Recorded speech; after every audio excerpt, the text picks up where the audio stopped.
நூற்றாண்டுகளுக்கு முன்பாக சோழ மன்னர் திருக்கோடியூர் அபிராமியின் ஆலயத்துக்கு வருகை தரும் பொழுது அங்கு வீட்டிற்கும் அபிராம பட்டரை நோக்கி இன்றைய நாள் என்ன திதி என்று வினை கேட்க அதற்கு அபிராம பட்டர் தவறுதலாக அமாவாசைக்கு பொதுவாக பௌர்ணமி என்று கூறிவிட்டார். மன்னன் கோபம் கொண்டு அபிராம பட்டருக்கு தண்டனையை கொடுக்க தண்டனை நிறைவேறுவதற்கு முன்பாகவே அபிராமி அந்தாதியில் தொடர்ந்து பாடிக்கொண்டிருக்கும் பொழுது அந்த அபிராம பட்டருக்காக திருக்கோடியூர் வீட்டிற்கும் அபிராமியம்மன் தன் காதில் அணிந்த அணிகலத்தை வானில் வீசி பௌர்ணமி நிலவாக ஜொலிக்க செய்து மன்னருக்கும் அபிராம பட்டருக்கும் காட்சியளித்து நல்லாசி கொடுத்தார்.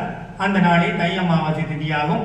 இந்த பாடலின் முடிவின் பொழுதுதான் திருக்கடியில் இருக்கும் அபிராமி அம்மன் தன் காதில் அணிந்திருக்கும் அணிகளை எடுத்து வானில் நிலவாக தோன்றச் செய்தார். 108 அம்மன் வீட்டிற்கும் அரிகாசம்மன் சந்தையில் 108 அம்மனிலும் திருக்கோடியில் அபிராமி அம்மனும் இங்கு அருள்பாவித்துக் கொண்டிருக்கின்றார். தற்பொழுது 79வது பாடல் பாடப்பட்டு வானில் நிலவு தோன்றும் காட்சி நடக்கப்பட இருக்கின்றது. கைவர்தம் மோடன கூட்டினியே